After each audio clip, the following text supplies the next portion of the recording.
her star. Everybody, everybody, say right on you. Right now, her star. Oh, God is there with you. God is there with you. Singing, you may not feel it. May not feel it. Singing, you're not alone. You're not alone. I say you're hurting now. I know you're hurting. For your morning is coming. People, you can hold on to Jesus. Hold on, hold on. Oh, he can ride. Get ready to ride a storm. Ride out your storm. Right your storm. Ride out your storm. Right your storm. What kind of storm? Right your storm. We beg you, Lord. Right your storm. Do so, do so, do so. Right your storm. We beg you, me Jesus. Right your storm. We beg you, me Jesus. Right your storm. Singing right out you. Right now, her storm. Oh, God is there with you. Oh, you do, oh, you do. We say you may not feel it. Feel it. Singing you're not alone. Singing you're hurting now. I know you're hurting. For your morning is coming. You can hold on to Jesus. Tonight, tonight. He can ride out your star. Oh, me ride out your star. Right your storm. Me beg you, me Jesus. Right your storm. What kind of star? Right your storm. You ready to ride a star? Right your storm. Mama, ride a star, ride a star. Right your storm. Everybody, everybody, everybody. Right your storm. Me beg you, Lord. Right your storm. Me beg you, me Jesus. Right your storm. Me beg you, me Jesus. Right your storm. Me beg you, me Jesus. Right your storm. Me beg you, me. Do so, do so. Do so, do so, do so. Right your storm. Me beg you, me Jesus. Right your storm. Singing right out there. Right now, her storm. Oh, God is there with you. Oh, you know. We say you may not feel it. Tonight, tonight. We say you're not alone. Oh, you're hurting now. Can I testify? For your morning is coming. You can hold on to Jesus. Tonight, he can ride out. Oh, me ride out your star. Ride out your star. What kind of star? Storm of back pain. Storm of leprosy. Me beg you, Lord. Me beg you, me Jesus. We have you. Do so, do so, do so. Oh, me ride out this star. What kind of star? What kind of star? Walk for your victory. Praise God for your victory. Oh, me ride me star. Oh, me ride me star. Oh, me ride me star. Oh, my ride the star. Ride the star. What kind of star? Me beg you, me Jesus. Me beg you, me Jesus. Me beg you, me Jesus. Oh, you do. Me beg you, me Jesus. Me beg you, me Jesus. We have your man. Lose yourself. Me beg you, me Jesus. Hold on to Jesus. He can ride out your storm. No matter what the storm cloud is. Oh God, stand there. I want to know.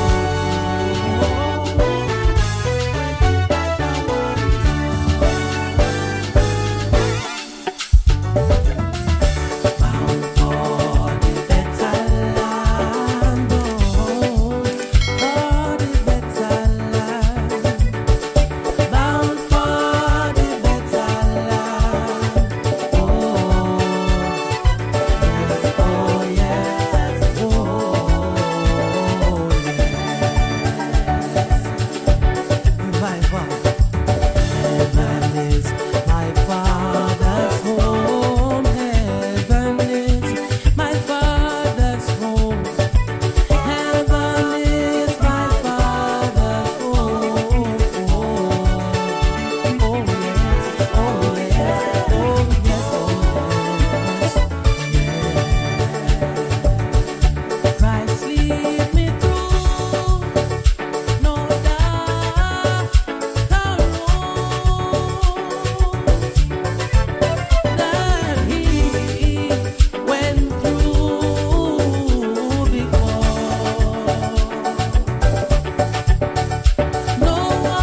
And a good night to you, Grenada, Carriacou, and Petit Martinique.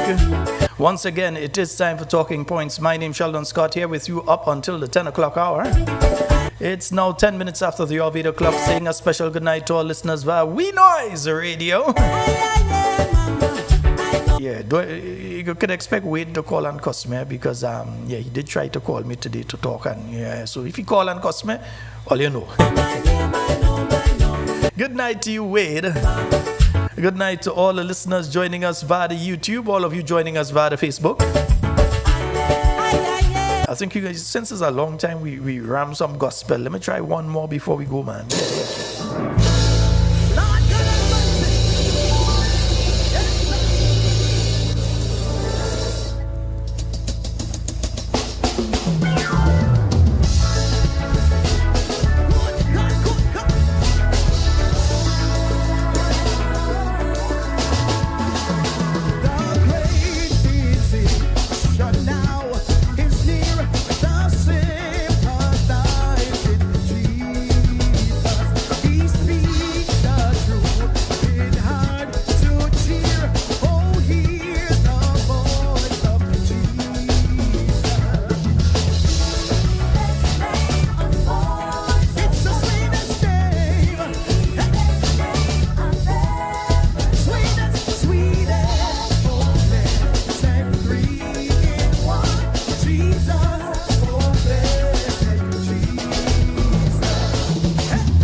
So as I usually say, yeah, we've started the goal for tonight. So those of you on YouTube who are able to, whether it's 5 or 10, yeah, we are collecting your donations towards the Friday program. So if you can do, if you can't, we understand.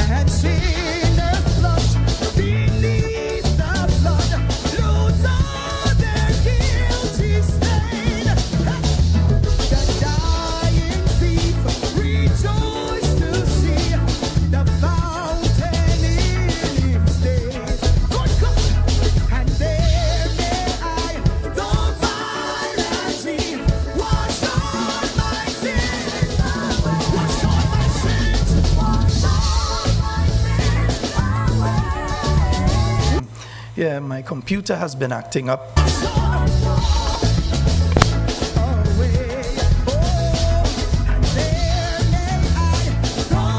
Yeah, even before I started the program tonight, I recognized that the computer is on the blink tonight. Every time you go in and deal with certain issues, all of a sudden the computer decides it's giving trouble, isn't it? So since that's the situation, you know what we're going to do to that computer? Let's just say its time is going to be very limited.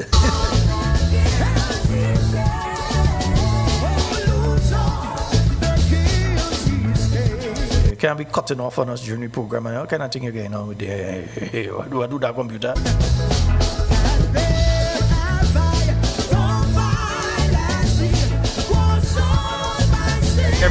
Like every time we go to deal with some serious things, it's like a jinx does take it, yeah?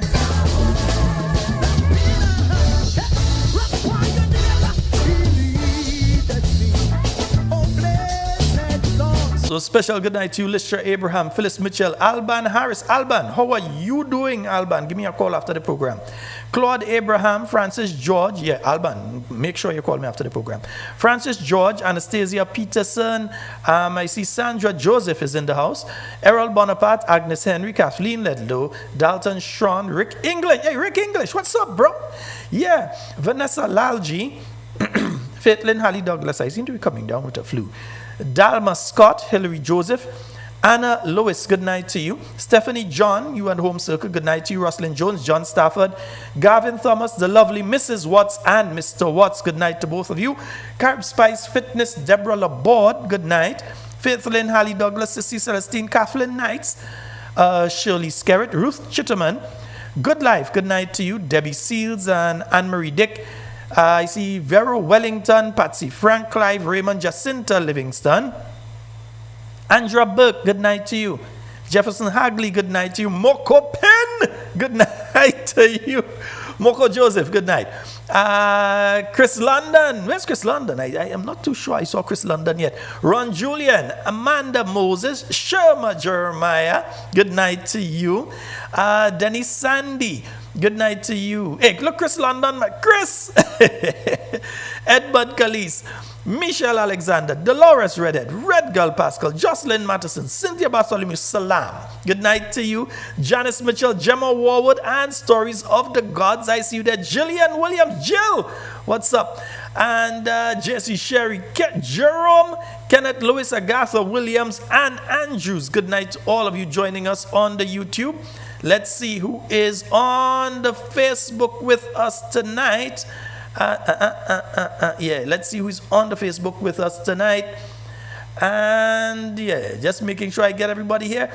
Okay, I see Charmaine Ragbasing, Rosanna Nichols, Sherry Lambert, Teresa Collymore, Revin Cox, Parang Parang, Alyssa Andrews, Laslyn Douglas, Tessa McFarlane, Joan Henry, Merrill George, McLean Mitchell, Yvonne Courtney, Leslie James, Shirley Lackret, Olive McEwen, Martin Charles, Winnie Simon, John Mark, Errol Bonaparte, Samantha Day, Cynthia Collins, Rebecca Stafford, Latoya Maguire, Agatha Debole, Sweet Empress Cyrus, Lynn Joseph, Elizabeth Douglas, Etta Batiste, Gillian Prescott, Ingrid Bourne, Nicole Alexander, Cynthia B, Jermaine Lewis, all of you under the Facebook, a special good night to each and every one of you. Let's hope that computer behaves itself and doesn't. If you see the video go blank, nothing is wrong with me. It's the computer that playing the fool. Nice. Don't worry, we soon replace it, yeah. I shouldn't say that for it to hear, you know. Next thing the computer here and he decide, nah, if he go and do me that.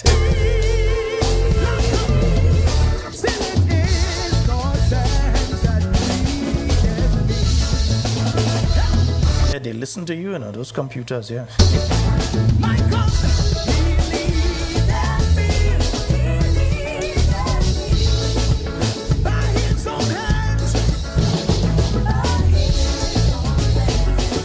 Good night.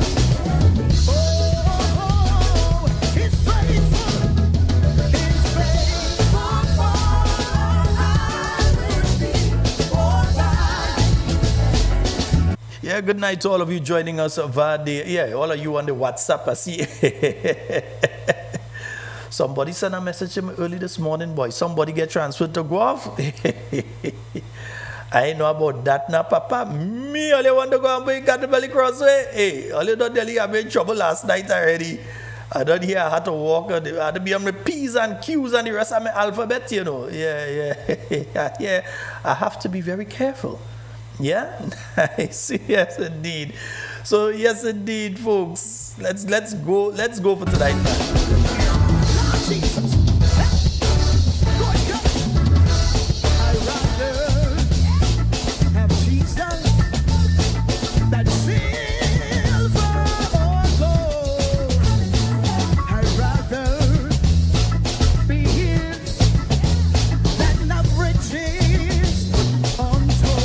Fat Man George, good night to you, bro.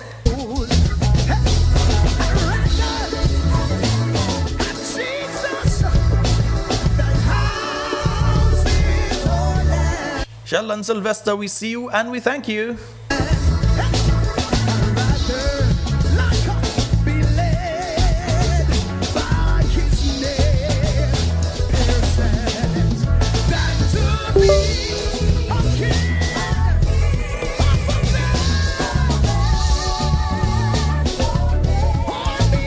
Yes, folks, let's go. I ain't find a scene number for me to talk and them day yet, man. Come on. Yeah, come on inside.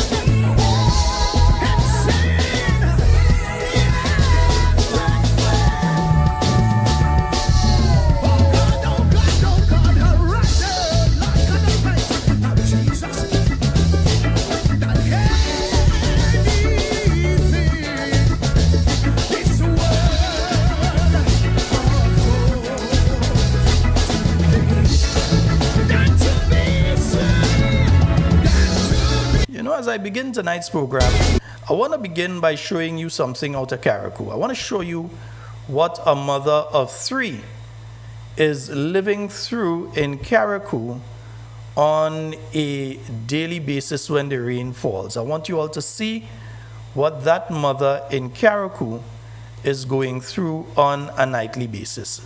This day, night, whenever rain falling, this is the situation of that mother of 3 in Carriacou when the rain is falling. Not a piece of material they give you now. Yeah? They know they're making sure they give material before the time up. Yeah? They know they're making sure they know who they're giving material to before the time for material is up. So like material in Carriacou, good for some people, but it ain't good for other people. So it seems as though material in Carriacou is only good for some, but it is not good for other people in Carriacou. Yeah, that is the situation with one mother in Carriacou. That is what she is going through on anytime rain falls, daily basis, with rainfall every day, that is what she's going through every day. Yeah, that is what she is going through in Carriacou at this point in time. Y'all want to pull it up again? I'm going to pull it up again, man. Yeah, don't worry, y'all. Yeah, don't worry, man. I could pull it up again for all you, man. Yeah. I'll pull it up again so you all can see what that mother of 3. You have people, no chick, no chat. They get material, who get place, who I'm hearing. I'm telling you what I hear. I'm not there. I'm hearing that you have some people who are not even Grenadian. Yeah, they get place in front of everybody else who neighbor Stringberry Day. Yeah, they get a place and thing. I'm hearing all of these stories taking place. You're hearing people saying straight out, in some instances, because they know that I've supported the new National Party. They're not giving me. They mean they're just not giving me. They're making sure. I've seen photos where people who have a place to stay, in other words, they have a house, it may have been damaged by the hurricane. A brand new house has been built next to that house for them. A brand new house has been built next to the house that they have that may be damaged, and they could have given them material and say, well, okay, it's just the roof that's gone. Let's fix the roof for you. No. They built a totally brand new house for those people instead of just fixing the roof and reinforcing. And there are people that living right next door to there. I have the pictures and I could prove it. There are people that living right next door to there in tent who can't get a single piece of material. When they could have decided, let us build a brand new house for the person who has nothing. They mashed down flat, everything gone. They could have built a brand new house for that person and fix the roof for the other people. But you see, it's according to who you support. And even if you support, you have to be within the inner realm. Because believe me, there are a lot of people who are supporters of the NDC going through the same thing as this young mother in Carriacou right now. A lot of people in Carriacou who are supporters of the NDC that are going through the same thing that this young mother is going through in Carriacou right now, having to put things all over the place to see how they catch some water when the rain falls, and they can't sleep. They cannot sleep when the rain falling. They can't sleep. Yeah? That is why people have to go to them and take them video and send it to me. Because this is the reality. Imagine you have 3 children. You're staying in this place. Rain starts to fall in the middle of the night. And this is what you've got to face. Imagine that. Imagine that. Imagine you have 3 young ones. Rain starts to fall, and this is what you have to face. And then to be hearing from the ministers that the burial support program closes at the end of next month. Yeah? So at the end of next month, the burial support program, it closes. Not me say, the minister say. One. Oh, yes. Yes, That's and always been. we've been responding to burial since the disaster, a lot of work in Carriacou was done, and in the north, the other parishes were slightly affected, but they were affected, and we're hoping to conclude the burial response by end of July. End of July, because you must have a window where you operate for response, Right. and then you move on. You can't be responding to a disaster for forever. Oh, well, of course Yes, not. and what we recognize is that we need to go back to the regular housing program, because a lot of people are on the waiting list and they are waiting. We had to set that program aside a bit to focus on the burial response. Right. Yes. So although some persons receive housing whilst we were doing the response, we were mainly focusing on burial response. So we want to conclude the burial response by the end of July, Right. so we could continue with the regular housing program. And we've been doing quite a lot. Yeah, you've been doing quite a lot. Poor you, eh? Oh, God. Poor you, Sister Glow. Poor you, Sister Glow. Yeah, poor you, girl. Oh, God, poor you. Yeah? And I sure they maybe cost you and get on with you for saying that, you know. Yeah, I sure they maybe say that's all kind of thing for you. But then another minister came on today, and the minister basically confirmed what Sister Glow said, and I'm saying this to the people who living in the situation you just see in Carriacou. I'm saying this on behalf of the people. I'm showing this so that the people in Carriacou, you understand that there are people in Carriacou in that situation tonight, if rain fall, that there's a mother in Carriacou in a tent with 4 children, in a tent with 4. That there's another mother with a differently able child, a single mother, in a tent tonight in Carriacou. That there's this mother that I showed you the video of her home, with 3 children in that situation in Carriacou right now. And they don't seem to be the priority of the present administration. They go in and find people who never had house before. What's the matter with this thing? Yeah, come. Fix yourself, man. What's the matter with you? Yeah? No, not you. This one. Yeah. We've got to fix you. The video just going off when you're ready, coming on when you're ready. I don't know if it's the camera. Oh, I don't know if it is the no, it's not this. What's the matter here? All right, no, you seem to settle yourself now. Right, yeah. I mean, we have to play clips and not show my face. Yeah, that keeps happening. I don't know what is the problem with this system right now. Yeah, but it's been happening since just before I started the program tonight. I had the system up for about the last 2 or 3 hours because I was making sure everything was okay. And just before the program started, that started happening. So anyway, I'm saying that these are the situations of people in Carriacou. You've heard the Minister of Housing make the statement that the burial support program is over. And while she makes that statement, let's hear what others have to say. That the burial relief fund will come to a close until the end of July. That's some I heard him mention that. I'm just asking, what will happen to many folks who still are living in tents, especially in Carriacou and Petit Martinique? How will they be catered for if that program comes to an end at the end of July? Okay, so let me say that the minister's statement is quite correct. Yeah.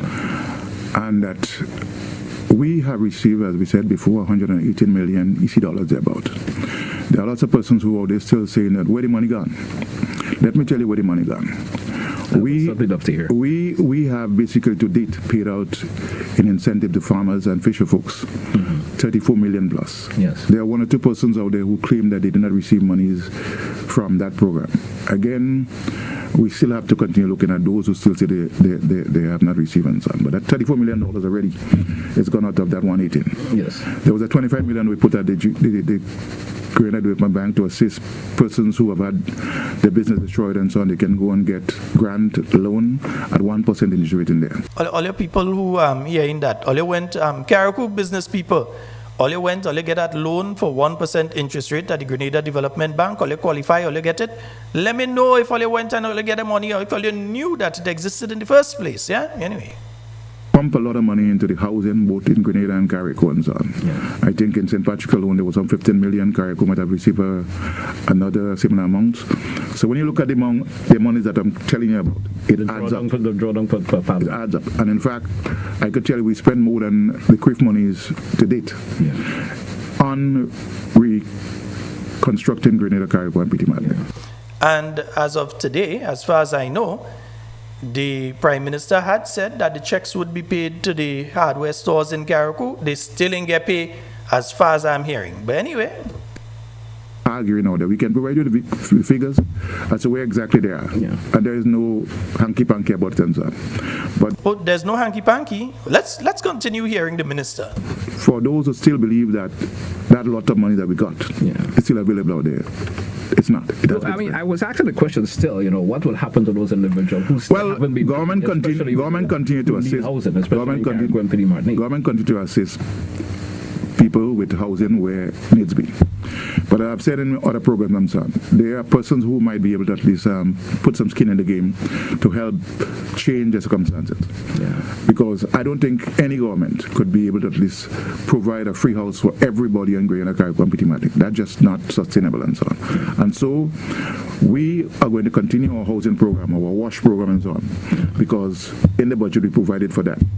But it has nothing to do with the CRIF monies. It has nothing to do with other resources that we would have received from outside there, because those money have been spent. Let's take, for example, the very first week. But those monies have been spent. But Carriacou and Petit Martinique, St. Patrick, have you seen that money? Have you felt that money being spent in your communities? The people in River Sally, the 4 or 5 houses that start and then all you can see the contractor, are you feeling that? Let's hear the minister. Hit us. We had to purchase 16 vehicles, 2 trucks, pickups and so on, just to basically help move personnel and debris and so on Carriacou. The same vehicles that we're hearing now that 2 does take and go and lime and park up home and all that. Okay, them thing, okay, go ahead. These cost us well over $3 million easily. So, yes, we got some grants and funding and so on. But again, those things went out the way easily because there were things to do.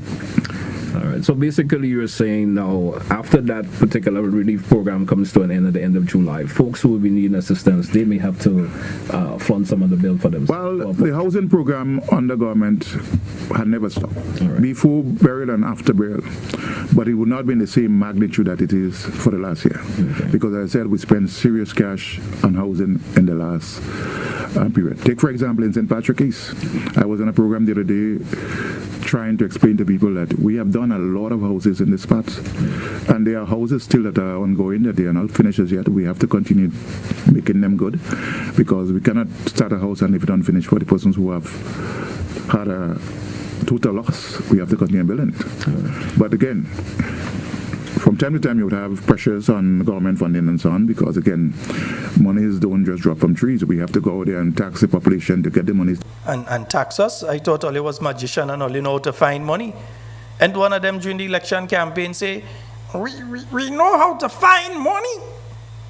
Don't worry. We know how to find money. And one of them was saying that during the election campaign. Now you're talking about you had to go out there and tax the people so we could look out for some tax and we tail later in the year. And there are a lot of people still believe that they should not be paying tax. I mean, there's no doubt about it. But in general, sir, are you happy with? He's a happy guy. I know. Yeah, that is the situation for the people in Carriacou and Petit Martinique right now. So there's a situation where the people in Carriacou and Petit Martinique who have not yet gotten a house, your goose cook. Not saying it as it is. Your goose well cook. Who get, who ain't get. Well, you had to face the housing program. You better come with your money flying like a flag. Yeah? But it have a lot of people that Mr. Pinky and friends, yeah, Pinky and the brain, no, Mr. Pinky and friends, they are no brain, make sure that they got a house. But the young mother in Carriacou continues tonight, according to a certain regional leader, as we speak, yeah, as we speak, is in this situation. Had to put bucket, pot, pan, all kind of thing all over the place. Tonight, they are in that situation. Yet still, you're talking about program close and this close and that close and all kind of thing. Tonight, they are in that situation. And the government fully intends to close the burial support program after 1 year. Well, less than a year, because it ain't around for a year. Burial passed about a year ago. Next week, one day next week, Monday, Tuesday, somewhere there, it would be 1 year since burial has passed. But it definitely is not a year since the burial support program in place and all of that. So this is the situation, my friends, that you have people still living in Carriacou. And it's have worse, eh? That is actually a good one. Believe it or not. It have people in worse situation than that. I told you a mother with a differently able child had to wrap the child and run out of a tent, go for rescue by a neighbor the other night. This is the situation that people living in Carriacou. And you still saying about, well, we had to close off program. Remember, these are the same people that when they came in, gave themselves an increase and made it non-taxable. The same people who talk about people don't like to pay tax. He was part of the administration that came in, placed $2,000 extra on their salary, place it as traveling allowance because it cannot be taxed when it's a traveling allowance. So they get $2,000 additional on their salary within a month or so of coming into office before they can receive their second paycheck. They say, nah, that'll look a bit of money. No, put something on it. So they put a $2,000 on their salary. And the people who are talking about who don't like to pay tax, they put it so that they don't have to pay tax on it. And then they came again afterwards and gave themselves an increase as ministers, and then gave themselves an increase as parliamentarians. That's the same set of people. Meanwhile, mothers living in that situation in Carriacou. And Petit Martinique, don't feel I forget all you, because there are some in Petit Martinique in the same or worse situation right now. And you have people jumping up, hey, everything nice in Carriacou and Petit Martinique, man. Yeah, come up, everything nice in Carriacou. Things nice for them. Things nice for them. Things are not nice for the parents who have the children under the age of 10 in situations like this in Carriacou and Petit Martinique. Things not nice for them. Meanwhile, the houses that they do build have problems too. That came out clearly after the burial response. Yeah.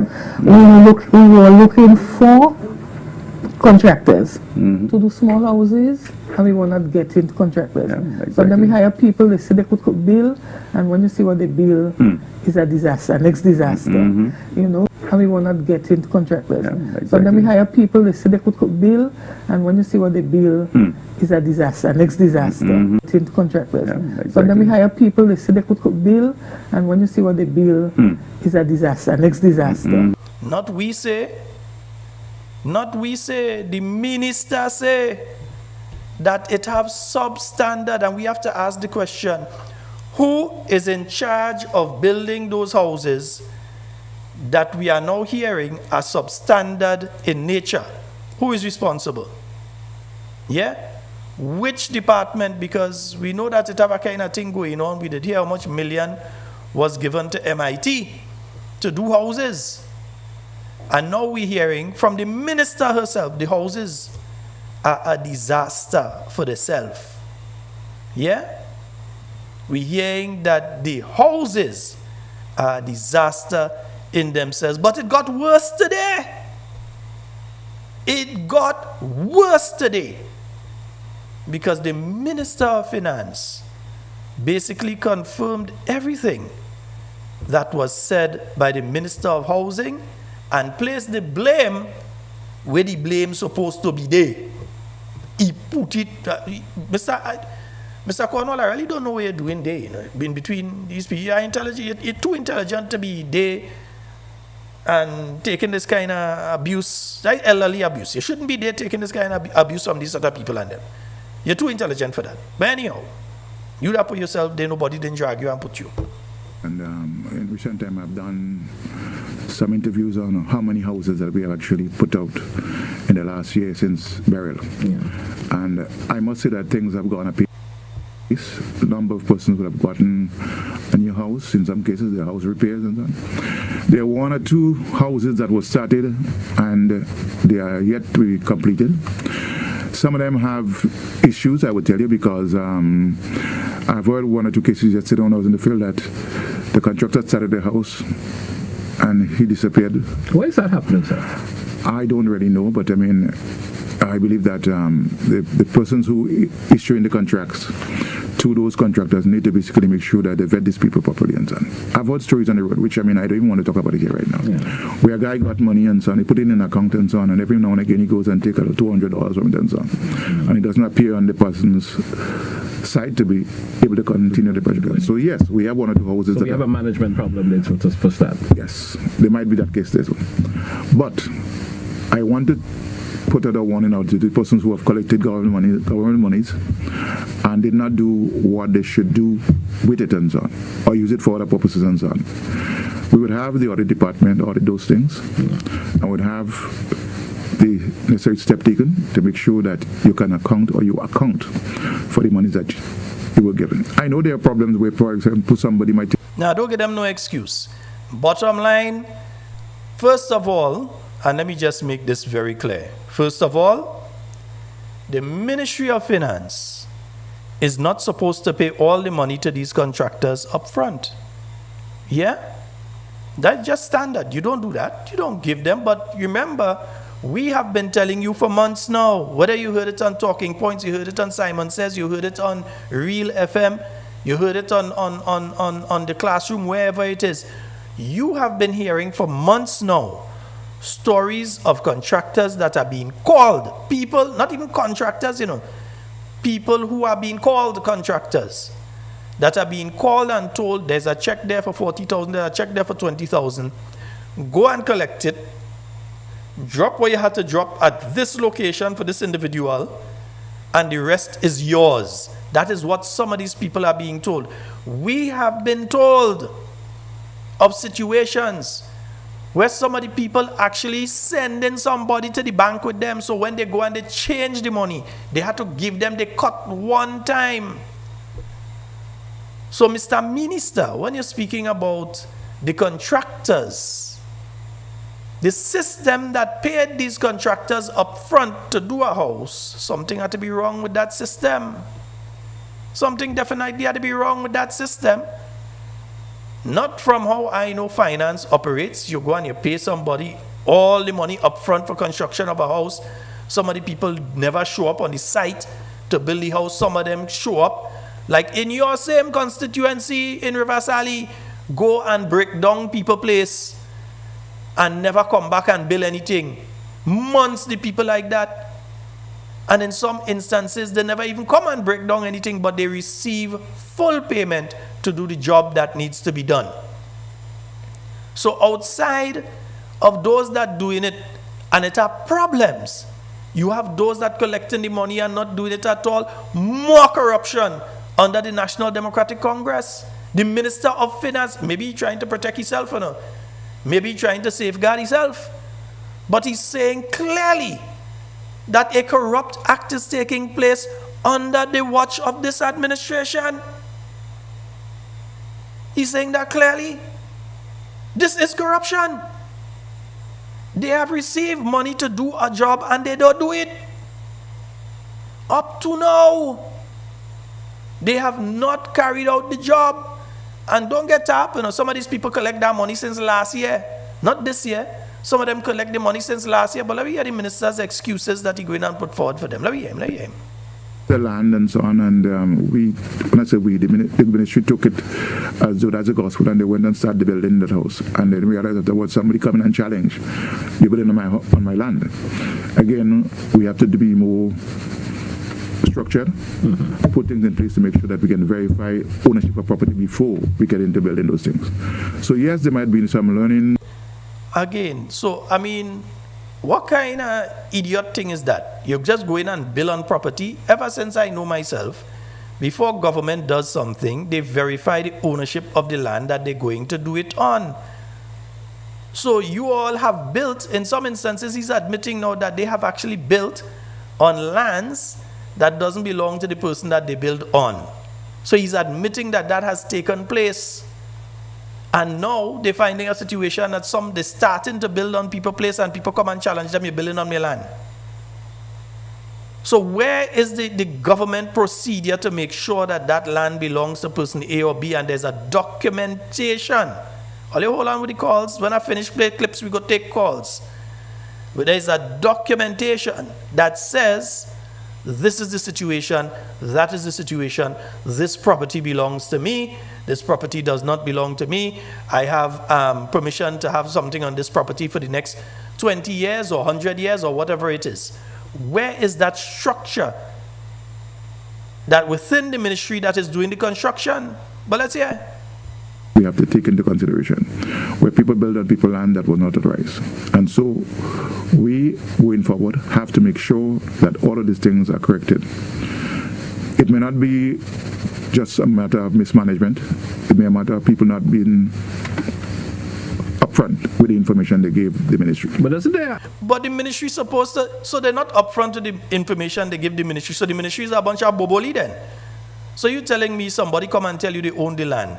The ministry that has direct access to all of the records in the state of Grenada, going back to the 1600s if it have, they have access to all the information. You're telling me the ministry have enough common sense to verify land ownership before they go ahead and build something? Yeah, the person documents could have been destroyed in the hurricane. The government still have its documents though.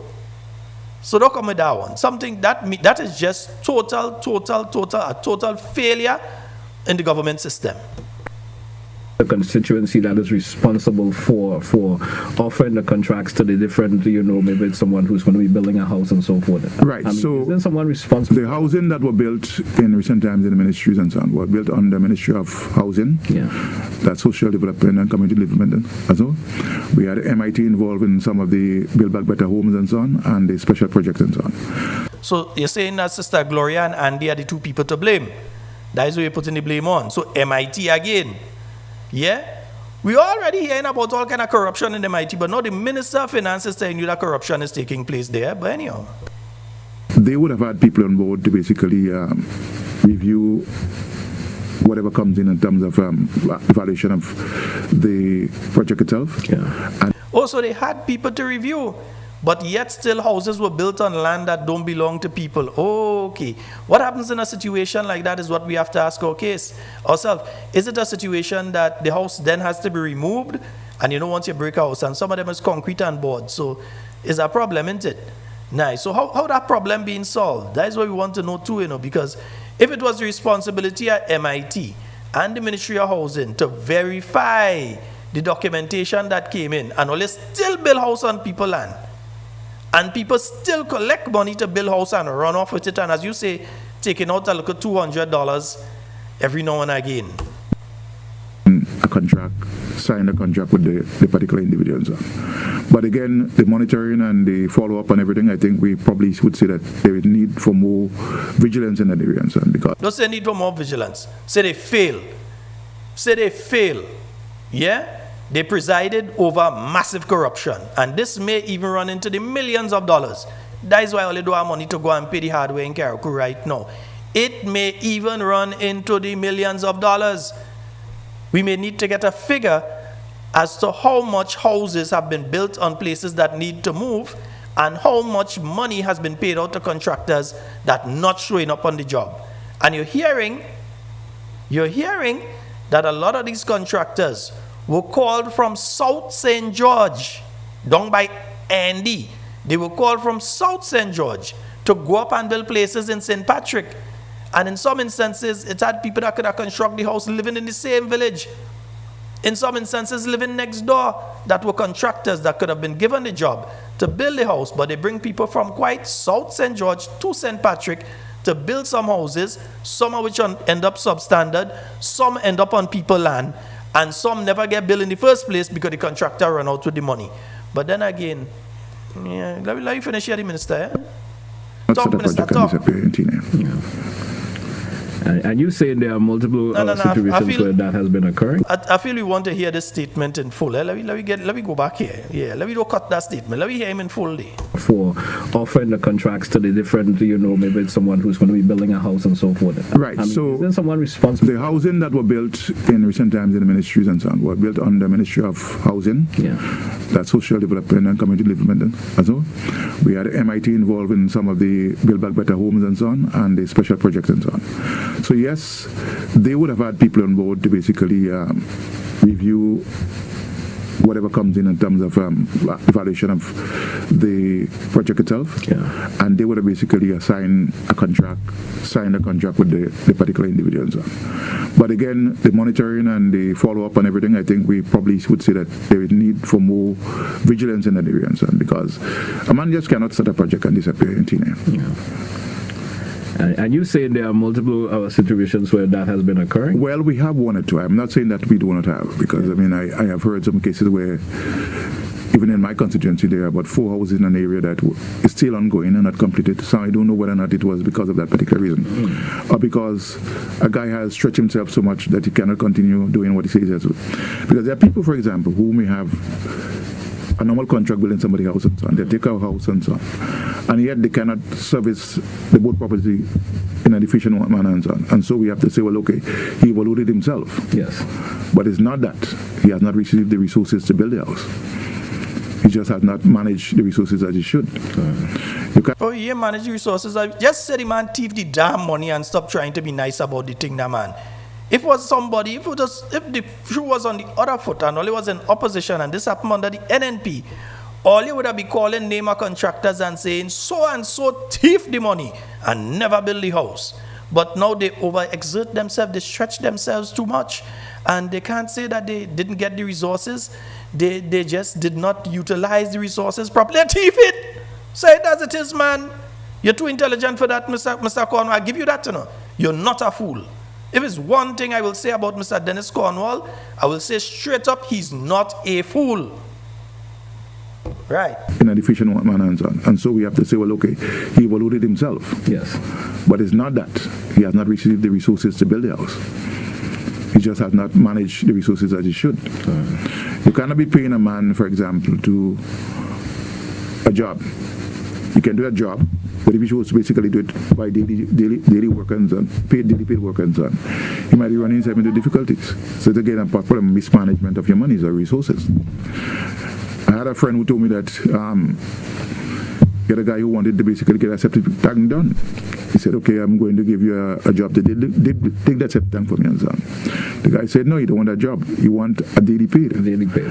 So whereas, for example, he might have been saying, I'm going to give you $1,200 to do that job for me. You end up doing the job in 1-2 days and so on. So you get, for example, $400 rather than the $1,200. Again, it shows that the person doesn't understand the things. So some folks like to receive their monies on a daily basis. Some people cannot operate without having this thing in their hand every day. They have to see it. So that's the motivation. Yeah, so tell me. So folks, you all heard for yourself, Just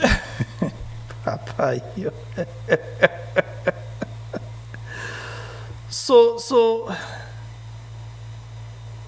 Ministry of Finance pay up front. All right, okay. Valuation department knows ownership in the Ministry of Finance, right? The valuation department knows the ownership of every single square foot of property in the state of Grenada. So there's no excuse there. Yeah? Lands and Surveys has the same information. So I'm still trying to understand how this happened. You know what? Just for context, let's play the entire thing one go, once again. Yeah, let's play it again. Yeah, as I say, play it again, Sam. Yeah, let's play it again. And in recent time, I've done some interviews on how many houses that we have actually put out in the last year since burial. And I must say that things have gone apace. A number of persons would have gotten a new house. In some cases, their house repairs and so on. There are 1 or 2 houses that were started and they are yet to be completed.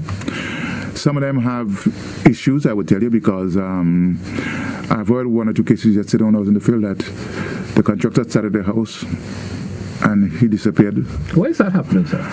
I don't really know, but I mean, I believe that the persons who issuing the contracts to those contractors need to basically make sure that they vet these people properly and so on. I've heard stories on the road, which I mean, I don't even want to talk about it here right now, where a guy got money and so on, he put it in an account and so on, and every now and again he goes and takes $200 from it and so on.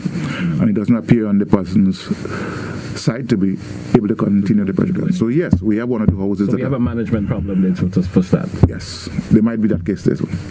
But I want to put out a warning out to the persons who have collected government monies and did not do what they should do with it and so on, or use it for other purposes and so on. We would have the audit department audit those things, and would have the necessary step taken to make sure that you can account or you account for the monies that you were given. I know there are problems where, for example, somebody might tell you, well, this is the land and so on, and when I say we, the ministry took it as though that's a gospel, and they went and started building that house, and then realized that there was somebody coming and challenge you building on my land. Again, we have to be more structured, put things in place to make sure that we can verify ownership of property before we get into building those things. So yes, there might be some learning situation in the past that we have to take into consideration, where people build on people's land that was not authorized. And so we, going forward, have to make sure that all of these things are corrected. It may not be just a matter of mismanagement. It may be a matter of people not being upfront with the information they gave the ministry. But isn't there an individual within the constituency that is responsible for offering the contracts to the different, maybe it's someone who's going to be building a house and so forth? Right. I mean, so isn't someone responsible? The housing that were built in recent times in the ministries and so on were built under the Ministry of Housing. That's social development and community development as well. We had MIT involved in some of the Build Back Better homes and so on, and the special projects and so on. So yes, they would have had people on board to basically review whatever comes in terms of evaluation of the project itself, and they would have basically signed a contract with the particular individual. But again, the monitoring and the follow-up and everything, I think we probably would say that there is need for more vigilance in that area, because a man just cannot start a project and disappear in thin air.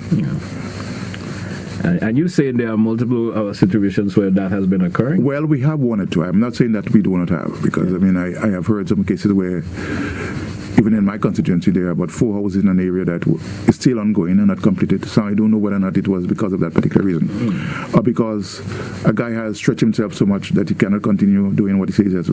Because there are people, for example, who may have a normal contract building somebody's house and so on. They take our house and so on, and yet they cannot service the boat property in an efficient manner and so on. And so we have to say, well, okay, he evaluated himself. Yes. But it's not that. He has not received the resources to build the house. He just has not managed the resources as he should. You cannot be paying a man, for example, to a job. You can do a job, but if you choose to basically do it by daily work and so on, daily paid work and so on, you might be running into difficulties. So it's again a problem, mismanagement of your monies or resources. I had a friend who told me that he had a guy who wanted to basically get a septic tank done. He said, okay, I'm going to give you a job to dig that septic tank for me and so on. The guy said, no, you don't want that job. You want a daily paid. Daily paid. So whereas, for example, he might have been saying, I'm going to give you $1,200 to do that job for me. He ended up doing the job in 1-2 days and so on. So you get, for example, $400 rather than the $1,200. Again, it shows that the person doesn't understand the things. So therefore, some folks like to receive their monies on a daily basis. Some people cannot operate without having this thing in their hand every day. They have to see it. So that's the motivation. Yeah. So tell me. Yes, indeed. Folks, let's open the phone lines. 1473-440-7377. You can call us only on WhatsApp. 1473-440-7377. I especially want to hear from you if you're on the islands of Carriacou and Petit Martinique. How do you feel about the statements by both ministers confirming that the burial support program will end. We've got a caller online. Hello, good night. Hello, good night. Hello, good night. Hi, good night. How are you? Not bad at all. All right, go right ahead. You're live.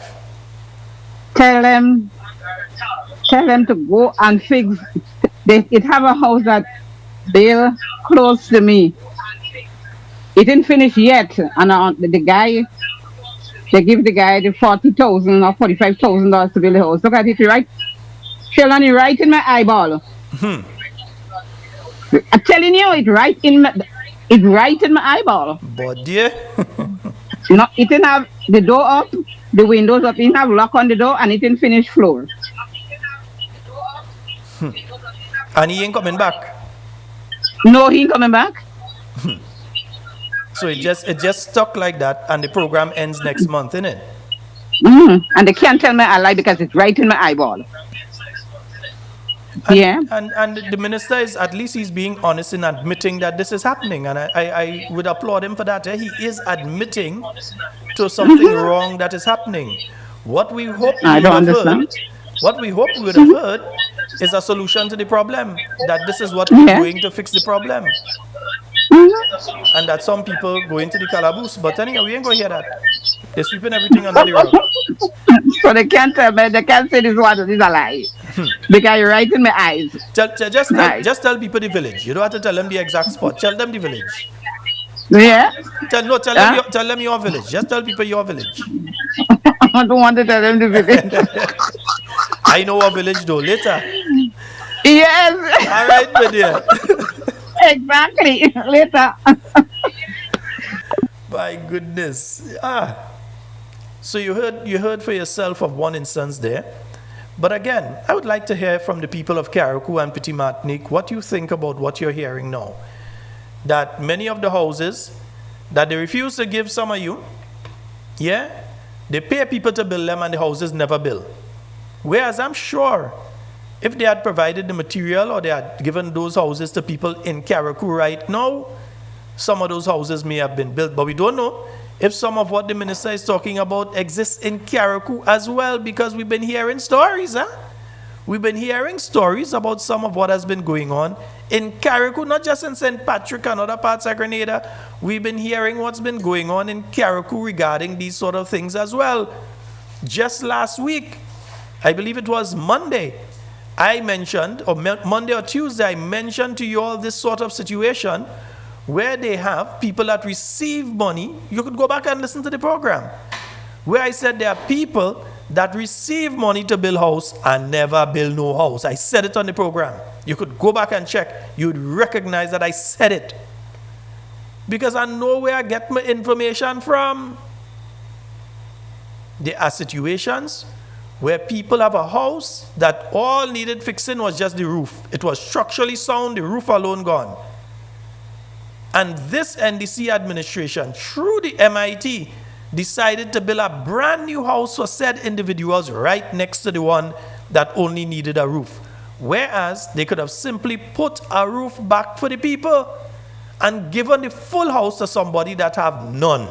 So now these people have a full house, brand new. And all they have to do now is bit by bit do the roof, and they have two other people living in tent, or the situation like we showed you earlier. That's the situation. So Carriacou and Petit Martinique, and the problem here is that some of the people that speak to me in Carriacou and Petit Martinique can't call this program, Because, if they call, if they had a 2% chance of getting the house, now they have a 0% chance because their voice has been heard by Sheldon Scott on Talking Points and to Talking Point listeners. So some of those people are scared to call. So I'm talking on their behalf to the mother who sent the video, who is suffering that situation and is pleading for anybody, any organization that's willing to help. Contact me, I'll put you in contact with her. And it's not to give a $10 or $5 or $20 or something. This woman needs serious help. She has 3 children living in that situation. 3. with a group of people that don't care about them. Or if an organization is willing to come and help build a house for the mother with a differently able child who in a tent and had to run, and all she is getting are promises, promises, promises. There's a song that goes, actions speak louder than words. Because while they speak the words, these people getting wet when rain fall and are in very uncomfortable situations. While they are making sure that they help, their partisans, their friends, their family, their very close associates, they go in and take them out of rent house and give them brand new house. Rent free. They're giving them house. Meanwhile, other people who are in dire straits, who need it, are not getting it. And many of these people don't have the family connection because, you know, Carriacou is a place heavy on family. Some of these people don't have that volume of family that they can reach out to. There are young ladies in Carriacou living in some serious situations right now because they have to shack up and go through what they're going through because the house gone and they have no other option. The other option is to sleep outside. So they have to shack up. They might even care for or like the person they have to shack up with, but they have to shack up. Yeah, I'm not saying that the situation all over Carriacou, don't get it wrong. But there are some young ladies going through that, and we have to speak the things as they are. We have to speak the reality. That is the situation that's taking place up there. I could have spent the night tonight talking about who hugging up who down on the carnage in the police headquarters. You know me afraid to talk about that. But what I've recognized has been going on for this month, and I'm sure that you all would recognize along with me, that so many issues have come up in this month. Remember Mr. Colin Bishop?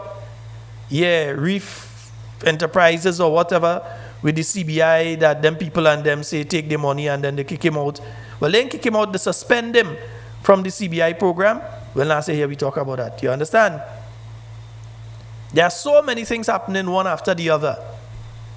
We don't forget about the African lady that, was dancing and taking down here with the Prime Minister and end up locked up in Nigeria. She's out on bail now. They had locked up and she's out on bail now. We don't forget about those things. We already forgot and have not noted that the Kimpton by Kawana, while the government is supposed to pay 22 million one way, there's the possibility of at least 56 million to 200 plus, investors in that development, that a few months ago they wrote and asked those developers to come in. They asked those developers and them to write in to contact them so that they could pay them off. This government has not said to us if the investors, not developers, if the investors have contacted them and what arrangements have been made with those investors to pay them. It could be that they pay these investors 10, 15, 20, 30, 40, 50, even 70 million US. They could have paid these people that money out. And it could be one of the reasons that they can't pay the people in Carriacou for the building materials right now. We are dealing with a corrupt group of individuals. They like to call people corrupt, but they themselves telling you they're corrupt. The Minister of Housing tell you that they get some people that call themselves contractors. In other words, there was no due process. They just grab a man. Hey, you look like a contractor. Come. You have a hammer? All right, okay, use a contractor now. Come. You have a saw? Okay, use another contractor. Come. So they just grab people, and that what these people built was a disaster in of itself. And to do that means that these people have, how do I put it again, boy? They've been deleterious in their duties. They did not do what they're supposed to do. And now you're hearing from the Minister of Finance that man take the money and absconded from doing the job. Not one, because you realize that there are multiple situations with that. So there are people who have absconded with the money that they were given to do these things. Folks, the phone lines are open. Because when I start to play clips again, I ain't taking call it. 1473 440 7377. Now you know why certain people was running up Carriacou every 2 minutes. It wasn't for the interest of the Carriacou people, it was for the interest of some of them pocket. That is why they was running Carriacou. Do not be surprised some of them named down as contractor and all kind of thing too. Yeah? Or there are people fronting for them as contractors. And you keep asking the question, even today, you're asking the Minister of Finance, were the checks paid to the people in Carriacou, the people? So at least, maybe between now and the end of July, people who want to get some building material, oh God, that they could get the material and so to do a little something. So at least August could meet them in a little better situation. Let me hear what you have to Prime say. Minister, about 2 weeks ago, he stated that checks were ready for the hardware in Carriacou that would be paid and so forth. Of course, and that's for material release and so forth. To your knowledge, has that been done as yet? Well, let me begin by saying from time to time we deal with the hardware companies and Grenada, Carriacou, and Petit Martinique. And in normal course of business, you probably have things like a 30-day credit, a 90-day credit, and so on. So obviously, sometimes some of the businesses may have to wait time to get their monies and so on. From my knowledge in the situation in Carriacou and so on, yes, there was some of the suppliers of material and so on that were owed substantial amount of monies and so on. And it became a concern of us. And we have worked to make sure that we can actually reduce that indebtedness with those entities out there and so on. So, yes, the Prime Minister would say the checks were ready and so on, and hopefully that we can relieve those businesses and so on from this high credit that was outside there and so on. This is a normal thing that happens. In fact, for example, on Grenada, we had a situation whereby... I'm just asking, anybody hear him say whether the checks are paid or not? Because he's dancing around it not to answer the question. So far, we have not heard if the checks have been paid. But let him continue. We had a situation where the M&Ms and the Ramdanis and so on had similar problems, that you might have claims inside that you need to basically care up and so on. So it's nothing new. However, we as a government should always aspire to make sure that we limit the amount of time that these businesses and so on, be it our contractors, be it our small contractors, larger ones and so on, to be out of pocket and so on. We have to basically find a medium that basically minimize the delays and so on. But from time to time you could have that. I do not want to ascribe blame to anyone in particular, because there must be a relationship between the government and those entities to make sure that everything is on board. Yeah. You cannot basically sit in your ministry and not Yeah, but have the hardwares in Carriacou been paid? basically push to have this thing done on a timely basis, as well as the business might think that, okay, well, I have to wait on the government because the government money is safe. And I must tell you that government money is always safe. It might take you long to get it done, but it's always safe. Yeah. Okay, all right. Yeah, but what we want to hear is if the people in Carriacou have been paid. All right. No. Okay, we ain't get the answer. All right, okay. That's the bottom line. Because he cannot answer in the affirmative because they have not been paid. That is still this. That girl in Leicester, give me a call. That girl in Leicester. Well, not the girl in Leicester. Let me see who call. Hello, good night. Fadu. What's saying, Fadu? I didn't get to grade them people, you know. I know move on from that, but I didn't get to grade, you know. You mean on the 3-year anniversary? Yes, sir. I didn't get you could go ahead and grade. The week is long, man. Go ahead. Okay. F for failure with some NAs, no attendance, and not I have accessible. recommendations on the grading: post failure, academic penalties, suspension, expulsion. You get me? formal report to everything. That to return to some classes. A lot of things on the list, bro. But you know something I find very, very, very, very peculiar. It seems like it's gonna start a lot of backstabbing going on. What's going on right now? You know, it's like London Bridge start falling down. You get me? Crumbling. Yeah, I would like for the people don't ease up on submitting the videos and the photos and all the complaints. Please, we need more of that. To the NMP camp, I find all they do that good job with the talking to the people and stuff. I respect that 100. You get me? So, Fado, I'm going to take up much of your time. But But as I say, I find thought on the man gone already. Right? yeah, because I don't work train now. So I just call Oh, it to just be okay. allocated. But Yeah, well, I you get me? understand when your meds in a piece, you just have to handle that piece. Yes, Right, yes. brother? Yeah, I find London Bridge trying to crumble right now. A lot of bags stopping, start to go, and you get me? Yeah, But that's good. you had to do what you had to do, right, brother? Yeah, so let's more time. Let's up. Yes, indeed. That's my good friend Fadu. Yeah, no Fadu years now, you know. I ain't gonna sell out age, but no Fadu a lot of years now. Yes, indeed, folks. 1473-440-7377. I'm waiting on Mr. and Mrs. Matheson. Good night to both of you. Mr. Matheson and Mrs. Matheson. Good night to both of you. All right. I want to hear from Carriacou. I want to hear from Petit Martinique. How are you all coping? Understanding that the clock is ticking. Yeah, the clock is ticking in relation to the relief for Hurricane Beryl. How are you all coping? Understanding that is happening. Yeah, and let me see. There's another one. Where's the other clip? There's another clip here, you know.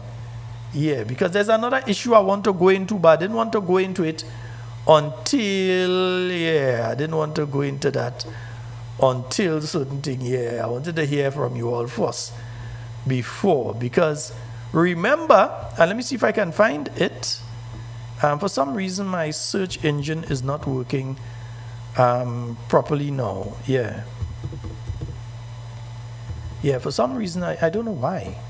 All sorts of weird things have been happening. I don't think I get hacked, but all kind of weird things going on these last few days.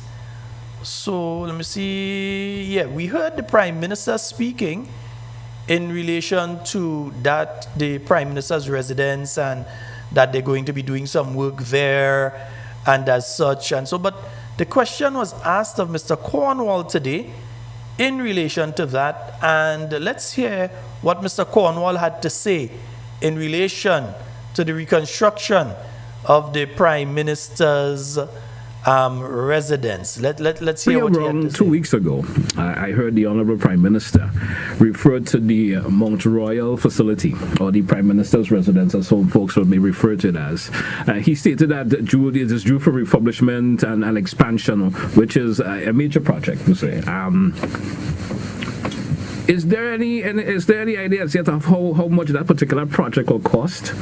And consider it contained in the 2025 budget per se? Folks, I've been hearing the conversation, is it been budgeted for and so forth? Maybe you could offer some clarification on that, just so we know. Okay, so let me first of all say that I'm in fully support of what the Prime Minister would have said about the particular facility. And there may be other facilities, like, for example, the Governor General's property that is close by the Parliament building and elsewhere, the one on Upper Church Street, close to the convent area there. That's the former Parliament building.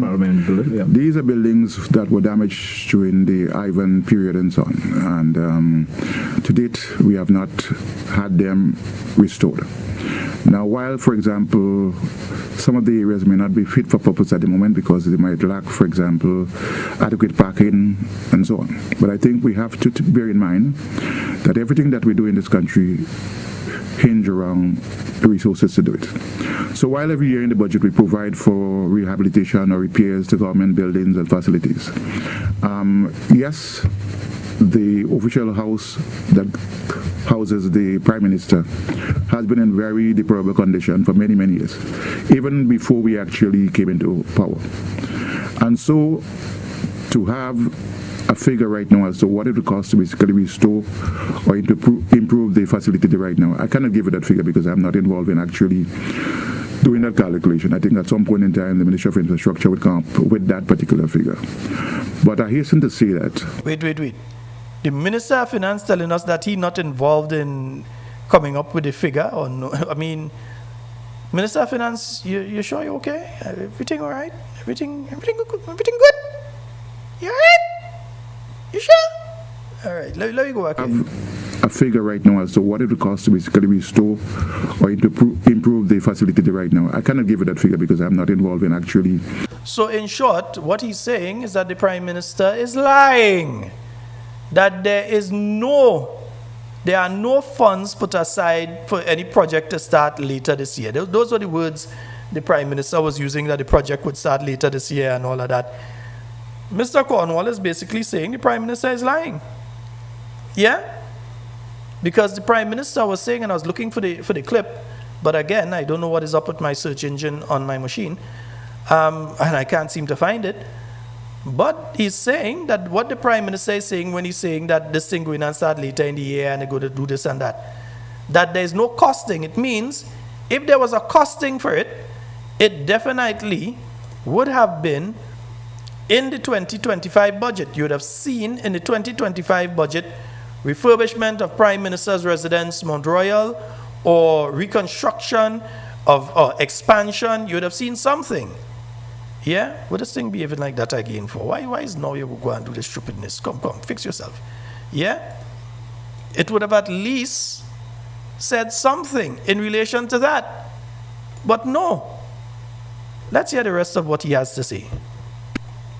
I think at some point in time, the Ministry of Infrastructure would come up with that particular figure. But I hasten to say that in the current context of that building, it's not an adequate building for our Prime Minister to be living in. The Prime Minister has a family, and he also has to be aware that he has to take care of his young boy and young girl in that facility. There are workers around, basically support staff, that needs facility to stay. You cannot be in a building where everybody's crashing into his audience because of the size of the building, the construct of the building, and so the building needs serious reconstruction and redesigning. Now, it is not the first time that a Prime Minister in Grenada had to basically abandon that building because of the termites, one, the actual condition of the building. And I don't think anybody would want our Prime Minister to go and live in a termite-infested building. So those persons who are saying, for example, that he doesn't want to be overlooking the people in River Road and wherever and so on, that's not the point. It's not we saying that, you know. Go and tell Eddie Frederick that. It's not we say. We're repeating what Eddie Frederick say. Eddie Frederick does say that. The problem is the building is not fit for purpose at the moment to accommodate a Prime Minister who has kids and his entourage with him that basically provides security for him. So we have to look at that first and foremost. And even when we do... Folks, let's take this from the top again, because once again my camera has gone out. So let's just take this one from the top so that you understand clearly what he's saying about the Prime Minister's residence. And he can't give the cost because the costs don't exist. The Prime Minister is talking about a phantom project. I heard the Honorable Prime Minister refer to the Mount Royal facility, or the Prime Minister's residence, as some folks would be referred to it as. He stated that it is due for refurbishment and expansion, which is a major project, we say. Is there any ideas yet of how much that particular project will cost? And consider it continuing? Is it continuing? Some of the areas may not be fit for purpose moment because they might lack, for example, adequate parking and so on. But I think we have to bear in mind that everything that we do in this country hinge around the resources to do it. So while every year in the budget we provide for rehabilitation or repairs to government buildings and facilities, yes, the official house that houses the Prime Minister has been in very deplorable condition for many, many years, even before we actually came into power. And so to have a figure right now as to what it would cost to basically restore or improve the facility right now, I cannot give you that figure because I'm not involved in actually doing that calculation. I think at some point in time the Ministry of Infrastructure would come up with that particular figure. But I hasten to say that in the current context of that building, it's not an adequate building for our Prime Minister to be living in. The Prime Minister has a family, and he also has to be aware that he has to take care of his young boy and young girl in that facility. There are workers around, basically support staff, that needs facility to stay. You cannot be in a building where everybody's crashing into his audience because of the size of the building, the construct of the building, and so the building needs serious reconstruction and redesigning. Now, it is not the first time that a Prime Minister in Grenada had to basically abandon that building because of the termites, one, the actual condition of the building.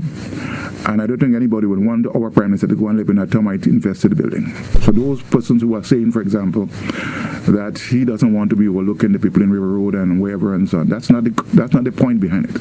The problem is the building is not fit for purpose at the moment to accommodate a prime minister who has kids and his entourage with him that basically provides security for him.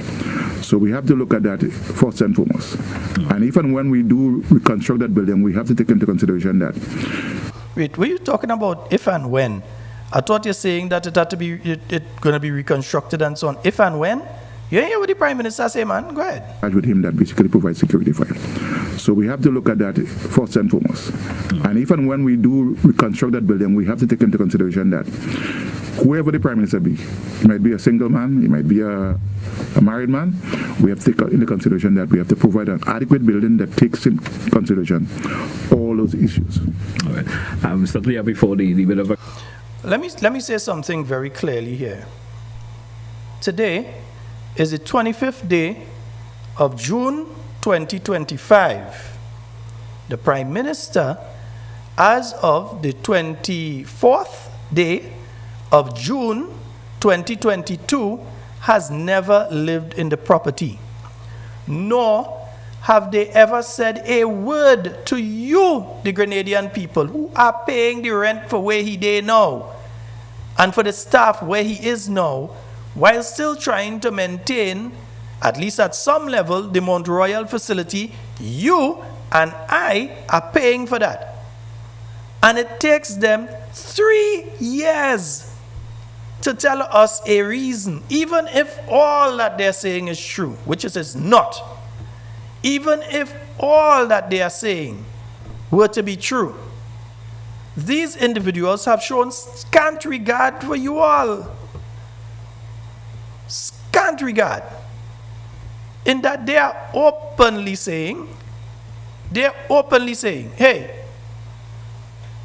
we don't have to tell all you nothing. Remember, it's on a need to know basis. So only when somebody, a call slipped through it seemed, and somebody was able to call the Prime Minister and say to him, and I'm looking for the video here as I talk to you all, while somebody was able to talk to him and say, hey, what is the situation in relation to this house? Yeah? What is the situation with that? And he was saying, well, okay, no, we're going to build and we're going to do this and we're going to do that and all of that. Yeah? I'm just making sure that I get the proper, it has to be somewhere, Come on, man. If it's not here, I've been hacked. No, I tell it all, if it's not here, something definitely wrong. Yeah, something definitely wrong because I can't find it. I can't find it. I'm supposed to have that here. I cannot find it for some reason. Yeah? I am trying my very best, and for some reason, I am not seeing that particular clip when he spoke about the housing situation, the Prime Minister's housing. Yeah? Because what Mr. Lacrette has just said there is indirect, because he's giving the impression now that whether it may or may not and all this sort of thing. No. The Prime Minister was saying straight up that they go in and do house and all kind of things. So we want to know what is the present situation. Folks, 1473-440-7377. That's the number for you to call and get on the inside. I need to find that clip. I know it is somewhere on the machine. So I need to find that clip. So let me run a little something there while I look for that clip. No, I have to find it, man. Oh God. Stand there. I want to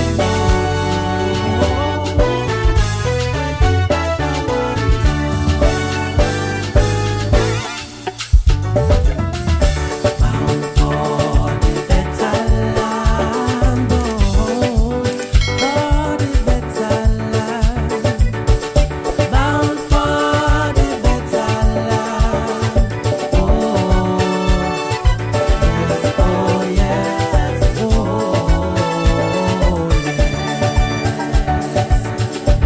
Revival. Heaven is my Father's home. And we have a caller online. Go right ahead, caller. Hey, good night, Sheldon. Hey, good night. How you doing? Yeah, hey, Sheldon, I was listening to a program with the Prime Minister, and someone called and asking something to do with the people, the business people in Carriacou that they owe money. And the Prime Minister say, within a week, within 2 weeks, the people will get them, the business people will get them money. Alright? So, up now, that more than go down tricks out, so up now, people can get, they can't pay them people. So either the money that they get from the craft, the money spent, they take out more than they pay other and they pay other things.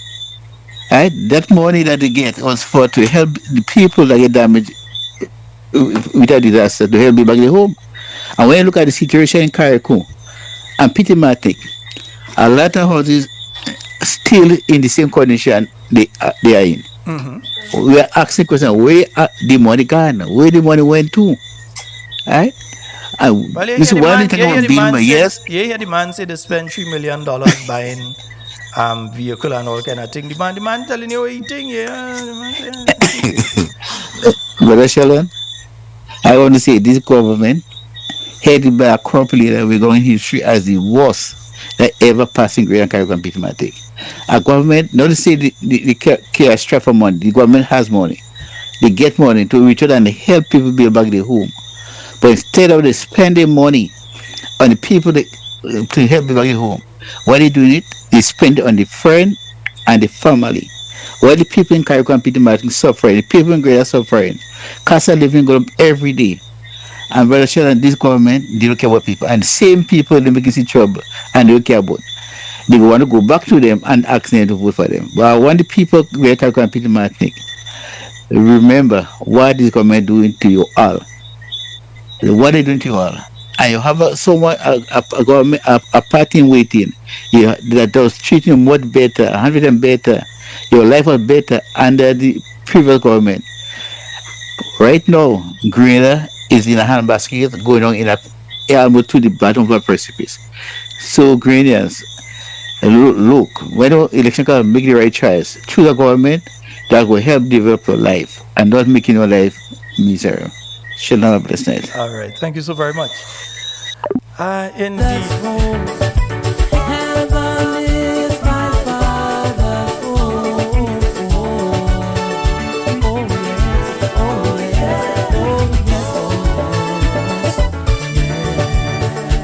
All right, yeah. So let's hear the Prime Minister. Yeah, well, I ain't find what I have, but I find it. Yeah. So let's go. Have another caller. Good evening, caller. Welcome. Good evening. Good evening to the Honorable Prime Minister. I have a question, but if someone already asked it, sorry about that. I just tuning in. Okay, go ahead. I would like to know the present condition of the Prime Minister residence in Carriacou. Could you give us an update on that building and what is taking place there, and how soon you will be renovating or going there in the future? I'd just like to know. Thank you. All right, so thank you, caller, for the question. The building is carded for renovation. We are hoping that the renovation can commence this year. The team from the Ministry of Infrastructure has been working on improvements to the architectural design and to general renovation. As you may be aware, when we assumed office, the building was not livable. It appears as if it had not been lived in for quite a while, outside of the what I will call outer buildings that the security detail was using. The main building itself was not functional, and so it requires some significant work to make it functional, not just for whoever will hold the office of Prime Minister, but all of the support staff that will come with it, the security detail, housekeepers, etc. We are hoping the renovation is, at least from the architectural design, it's mostly internal changes and some additional amenities. We are hoping that the residence can be used as an official meeting place, because as it stands now, for example, if you have large visiting foreign delegations, based on the current construct of the ministerial complex, there's literally no place to house them, outside of the cabinet room, which to some extent is also a bit cumbersome because you have one significant large table in there with all the chairs around. So we are hoping that we can actually have dedicated space where if you are visiting foreign nationals, other heads of state, you can host the meetings there, both in terms of the ceremonial aspect, the working aspect, and if necessary that, a prime minister or so visiting from another country needs a room to sleep over in the night, that we can afford some basic amenities of statehood for visiting colleagues. So hopefully the work will commence, and we expect that once it commences within 12 months, it should be complete. Yeah, so that is what the Prime Minister had to say in relation to that issue, which so he's saying by this year, the Minister of Finance telling you basically, you have no money down for that, you don't know about that, you ain't know about that. You understand? That is no eating, you know. The man who had the money telling you, you know about that. All right, okay. All right, it's so it is. Yeah. 1473-440-7377. That's the number for you to get onto the inside. Folks, remember, you have to make the little donations for us to have the Friday program. So whether it's $5, whether it's $10, you're seeing the donation link under the YouTube. You can go there and you can make your donation. So whether it's 5, whether it's 10, if you want to give more, it's up to you. You could go right ahead. Right, 1473-440-7377. That's the number for you to call and get onto the inside. And just so that you all know as well, paying money up front. I'm going to find the section and I'm going to tell you all tomorrow night, once the computer don't do what you're doing there again. Paying monies up front in situations like we are hearing about right now against, 1, the Procurement Act of Grenada, and 2, against the Public Finance Management Act. You do not pay totally up front in a situation like that where the person has to carry out a particular task and where there has to be evaluation at various stages of the job that they are doing. You do not pay in full and up front. You know, we like to pull the law and show you. So last night when we talk about Vanny, and we able to pull the Police Act and show you, yeah, this ain't supposed to be happening. Whether commissioned or non-commissioned, it is not supposed to be taking place. Yeah, we able to pull the act and show you. So I will be able to tell you what's going on with the system tonight. Both the streaming machine and my straight machine, something ain't right tonight. I'm telling you straight, something ain't right. Yeah, but I will be going in and getting the Public Finance Management Act. We've shown you here that here several times. The Public Finance Management Act, and we've been able to show you various things in it. And one of the things there is that there is not supposed to be a full payment up front for services like that. So what has been done by MIT and the Ministry of Housing, yes, you, Sister Glow, and by Minister Andy, what has been done by both of them in their respective portfolios, and ensure, Mr. Minister of Finance, take yourself out there, Papa, that the payments have been made in full up front. It is clearly a breach of the Public Finance Management Act. I'll find the section. I'll find it. I'll find the section. For my friend, okay, I know what to call. My friend, find the section and send it to me. You know who I'm talking to, know I'm talking to them. Find the section and send it to me. Just WhatsApp it to me. Yeah, because for some reason I cannot find the finance. Same way I couldn't find the clip. I had to play it off of the YouTube because I could not find the clip. Honestly, could not find the clip, and it's supposed, I done nothing to the machine to move anything. It's supposed to be right here, easily findable. Can't find it. Yeah, no, I can't find my copy of the Public Finance Management Act. Now, the Public Finance Management Act guides the fiscal procedures for the government of Grenada. It is the guideline for how government receives money, how government invests money, how government spends money. It is a guideline for all things fiscal on behalf of the government of Grenada. How did I miss a call? Yeah, I'm sorry about that, caller. Oh, that's why. Yeah. Sorry about that. Give me a call back. Yeah. The Public Finance Management Act. And yes, my friend, if you want to call back, you can call back. Well, no, leave that one alone. Leave that one alone. Yeah, we ain't going on that tonight. Yeah. Let me just make sure. Nice, yeah. Yeah, we will deal with that one next night. The Public Finance Management Act deals with how government can receive money and how they can spend money. And we have a call online. Hello, good night. Sheldon. Nursey, how are you? I'm good. All right, wonderful. You go right ahead. You're live. So, Sheldon, my concern, I'm not concerned about what happened to the money. I'm not concerned about the people that, gave the supplies out and they didn't receive the money. I'm not concerned about those things. My main concern is the people in those tents. And Sheldon, if you didn't see those tents, you wouldn't have a picture or an idea of what's going on. I went through Petit Martinique, I went through Carriacou, and I saw everything. Up to this day, I'm wondering those people in the tents. So hurricane season is approaching again, and what's going to happen? What's going to Sheldon? Hurricane season isn't approaching. No, hurricane season is here. It's on the 25th day of the hurricane season, and there are weather systems out there. Oh, yes, so New York don't usually get hurricanes, but Sheldon, we had a hurricane Sandy a few years ago, and when there's hurricane here, and you work in the hospital, they usually mandate us. Sheldon, I stayed in the window and I watched that wind pick up the security boot. That's much stronger than those little tents I see there, and that thing took that boot and dropped it a whole block the wind. Sheldon, I'm wondering these people inside those tents. That joke compared to what I see in Ivan and what some people see in Beryl. That joke. That's what I'm. That's what I'm saying. Here it's not usually as bad. In New York, it's not bad. We might more get snowstorm. We rarely get hurricanes. But I'm just saying, look at what it did. These tents, to me, it's like, when you go on the beach and you like holiday and you go with those little tents and you have small kids and you set it up on the sand so that you could put the children in there to sleep and to shade from the sun. That's the purpose of those things to me. Not for people to live in. Where do they sleep? Where do they eat? Where do they take a shower? Where do the bathroom? Those things are equipped with those with bathrooms and stove no.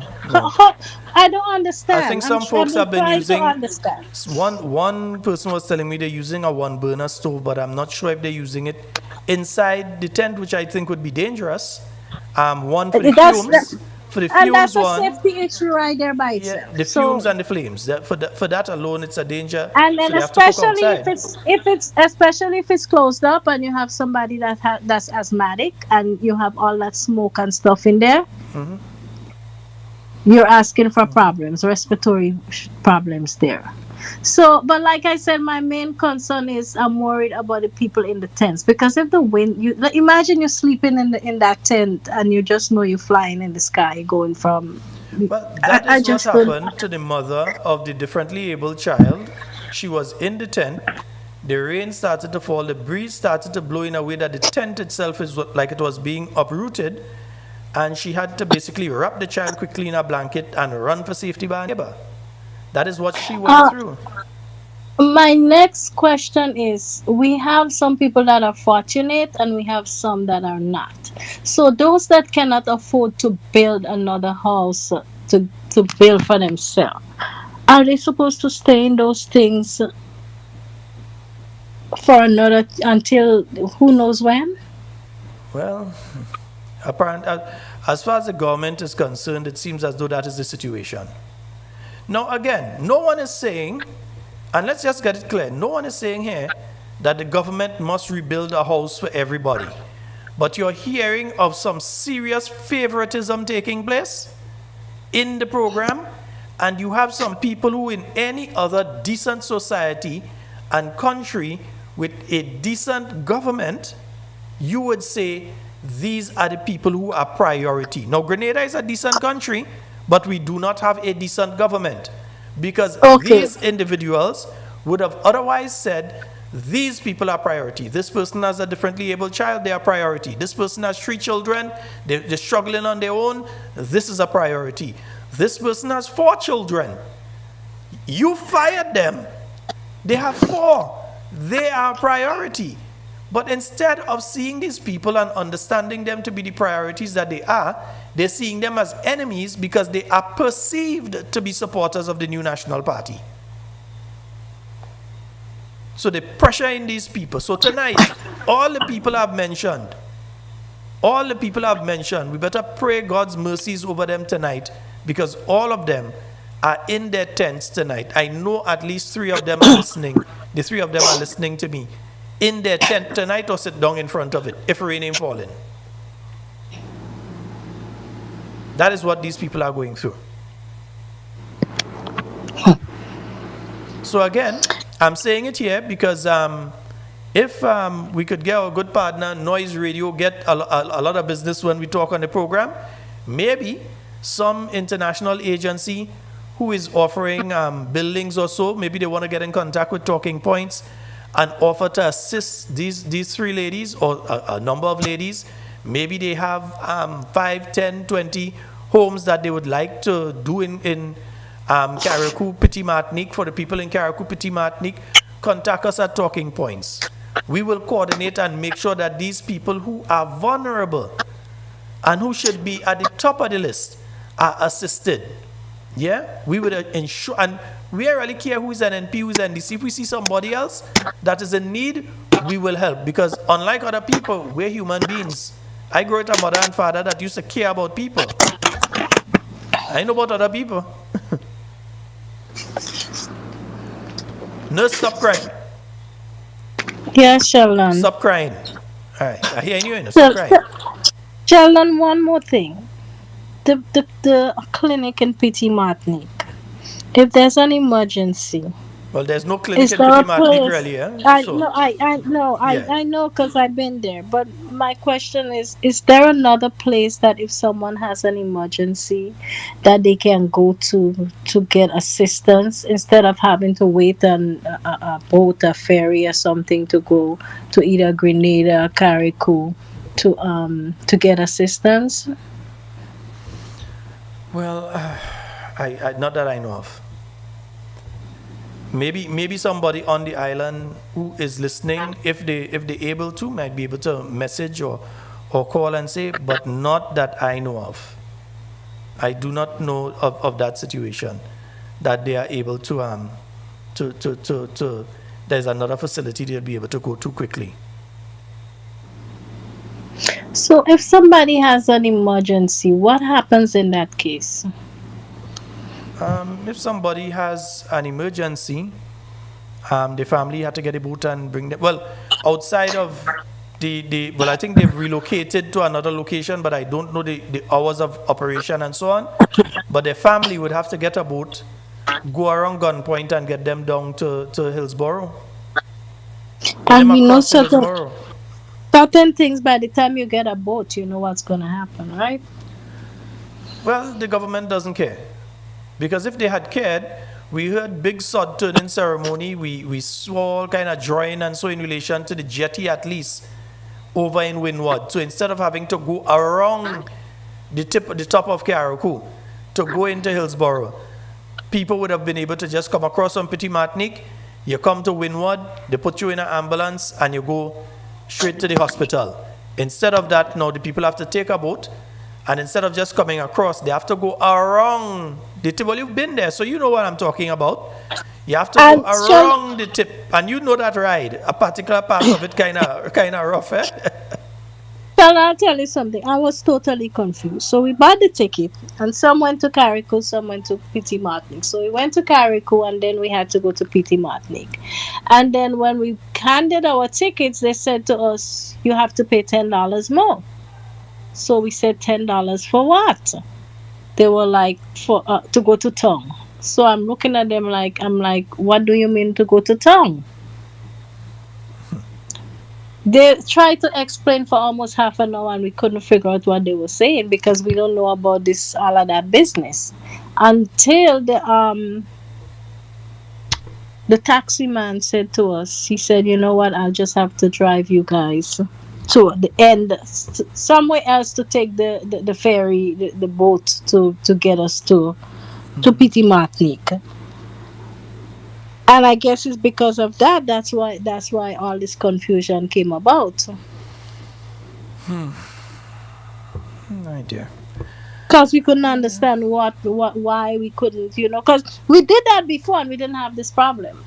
It's not the first time we bring in supplies to Carriacou and Petit Martinique. We always do that, and we always take the boat to Carriacou and then take the little one from Carriacou and go to Petit Martinique, and we never had this problem. So I was just concerned and confused as to why all of that. But now that you're saying about the jetty and this and that, then I now realize what's going on. Yeah, previously, if you're going to Petit Martinique, what you would do in most circumstances, most people, some other people might have tried the way it's going now for whatever reason, but most situations, you would leave the jetty in Windward, and you're standing up in Windward and you're watching Petit Martinique. So you just go on the jetty in Windward, you jump the boat, and you go across to Petit Martinique, whether a speedboat or the launch, you go across to Petit Martinique. Yeah? If you were coming on the Osprey would generally pass where they're passing there now to go into Petit Martinique, the smaller Osprey going across and so. But generally, the quicker, the easier way to get there is from Windward straight over to Petit Martinique. And then the other thing is, if somebody is ill, the shorter distance was from there to Windward, and there's an ambulance already waiting. So you call the ambulance is there waiting. So the person starts to receive treatment near immediately as they get into the ambulance all the way to the hospital. But now it's a different situation. Yeah, it's a totally different situation. My major concern is just safety, and if somebody has an emergency, what's going to happen. As those measures need to be put in place. So because I don't know. All right, my dear. I don't know. Good night, Sheldon. All right, you have a good one. Okay. All right. Yes, indeed. All right. 41473-440-7377. Good night to you, Miss Camille Teresa Scott. We do hope that you're having a fabulous night tonight and everything is going all well and okay with you. Let me also say a special good night to Miss Helen Marie. Yes, as I just call her Helen. I just call her the full thing, Helen Marie and Associates. Good night to you, Helen Marie. Hope that you are having a wonderful night as well, and that everything is going well with you. All right, where's this thing? I had something here I wanted to show Yeah, I had something here that I wanted. Why everything that I'm looking to put up disappearing on me one after the other? As soon as I want to put up something, it just disappears. Yeah, I'm not able to find them. And I don't know what is happening with that tonight. If it's not the video going off, is that going off? But anyway, no complaints. We'll do what we have to do. All right? And just remember, folks, also, and that is why I also was searching for the public finance, the fiscal management. Yeah, I was searching for the Fiscal Act. But for some reason, I cannot find it on my machine, because we also have the minister making the following statement. Yeah? Let me ask you this, sir. When will we see that reinstatement of that fiscal rule? Well, we have said in earlier times that we had to suspend the fiscal vigilance rules to allow Grenada to basically rebuild itself. I mean, coming out of barrel, we have had the 16.5% destruction of GDP, and we need to basically find the avenue to basically rebuild all the housing that is going on and so on, all the roads that we're building back, all the other facilities that we have to put in place to make sure that we can get back to the level where we were and move from there. It will cost us monies and so on. We would not have had to borrow monies to do certain things if period didn't hit us. So we have to be mindful of that also. And so I can see that we need about 2-3 years of breathing space to allow us to basically recover where we were prior to burial and so on. So yes, I'm looking at maybe 2027 for us to talk about reinstating the fiscal rules. Again, we are not doing it maliciously. We are doing it in conjunction with our partners out there, World Bank, the IMF. They are also working along with us and guiding us. We have the FROC. The FROC is one of the institutions that was created by Parliament to assist or to tell the people what is happening in Grenada and when it's probably a time the man had to basically reinstate certain things. So we are not doing things willy-nilly or by accident. All right, great. Yeah, it wouldn't seem so though. Yes, indeed, folks. So we know we're going to get back into the Public Finance Management Act tomorrow night because paying up monies up front, it is against the Public Finance Management Act. What is being done there? What the minister has described, that you give man the money and them fellas and them taking out the money at $200 here, at $200 there when they're ready, they go and because they have a 40,000 or 20,000 there. Who know, man, we go and buy vehicle and all kind of thing. You never know. All kind of thing probably take place. Yeah? And then we have heard directly in many instances, we are hearing of contractors or people who are made into contractors who were told, go and collect and drop half.